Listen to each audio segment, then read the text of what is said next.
ہمارے یہاں یہ بھی بڑا مسئلہ ہے، جو آئٹم سال بھر نہیں ملتے صاحب وہ رمضان میں ملتے ہیں۔ مسلمانوں کے علاقوں میں چلے جاؤ تو ایسا لگتا ہے یہ قوم کھانے کے لیے پیدا ہوئی ہے۔ اتنے ہوٹل برساتی میڈک کی طرح کھل جاتے رمضان میں، اللہ کی پناہ۔ ہم نے رمضان کا مطلب ہی بدل ڈالا میرے بھائی۔ رمضان اپنے آپ کو، اپنے پیٹ کو صحیح کرنے کا مہینہ تھا، ہم نے پیٹ کو خراب کرنے کا مہینہ بنا دیا۔ اتنا کھاتے ہیں لوگ، اللہ کی پناہ ہے۔ اللہ کے واسطے رمضان کا مقصد مت ختم کیجئے میرے بھائی، رمضان کی روحانیت مت ختم کیجئے۔ رمضان یہ طرح طرح کی کھانے اور پکوان کی کہ جو ہے تنوع اور ویرائٹی کا مہینہ نہیں ہے۔ اور بڑے ظالم ہیں وہ لوگ جو اپنے گھر کی عورتوں کو تراویح کی نماز اور تہجد کی نماز اور قرآن کی تلاوت سے محروم کر کے آرڈر لگا دیتے ہیں، تجھے یہ بنانا، تجھے یہ بنانا، تجھے یہ بنانا۔ اللہ کے بندے، تو بیٹھ کر کے رمضان میں عبادت کر رہا ہے اور تیری بیوی بیٹھ کر کے دن بھر کچن میں جو ہے وہ اس کو تو نے جھونک دیا ہے، یہ ظلم ہے عورت کے اوپر۔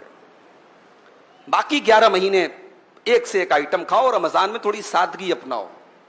یہ جو ہم نے ورائٹی کا کھانے کی ورائٹی کا مہینہ بنا لیا مناسب نہیں ہے، یہ رمضان کے مقصد کے خلاف ہے۔ ہمارے بہت سارے نوجوانوں نے اس مہینے کا ایک عجیب و غریب لائف سٹائل بنا کے رکھا ہے۔ رات میں دیر رات تک جاگتے ہیں اور فجر کی نماز اگر اللہ نے توفیق دی پڑھتے ہیں، میں یہ نہیں کہتا نہیں پڑھتے، پڑھتے ہیں، مگر فجر پڑھ کر کے چونکہ نیند کا غلبہ رہتا ہے 1 منٹ بھی مسجد میں بیٹھنا گوارا نہیں ہے۔ فجر پڑھ کے جو جاتے ہیں تو سو جاتے ہیں، پھر اٹھتے ہیں سیدھے ظہر کے ٹائم۔ ظہر پڑھ کر کے مسجد میں بیٹھے بیٹھے وہی مسجد میں ہی دراز ہو جاتے ہیں، لیٹ جاتے ہیں، پھر صاحب نیند کھلتی ہے عصر کے ٹائم۔ پھر اب عصر کے بعد افطاری کے طرح طرح کے آئٹم کا انتظام کرنا ہے، دسترخوان کو سجانا ہے، اس کی تیاری میں لگ جاتے ہیں۔ پھر تب تک افطار کا ٹائم ہو جاتا ہے، پھر افطار کر لیا، اب اس کے بعد اب جو دن بھر جس نے گٹکا نہیں کھایا تھا وہ گٹکے کے لیے بے چین ہے، جس نے دن بھر بیڑی اور سگریٹ نہیں پی تھی وہ بیڑی اور سگریٹ کے لیے بے چین ہے، جو نسوار اور تمباکو کھاتا ہے وہ اس کے لیے بے چین ہے۔ دن بھر کی وہ طلب جو تھی اب وہ ٹھانٹے مار رہی ہے، وہ جوش میں آئی ہے۔ پہلے افطار کرنے کے بعد وہ اپنی محبوب چیز کی طرف بڑھتا ہے، دوڑتا ہے۔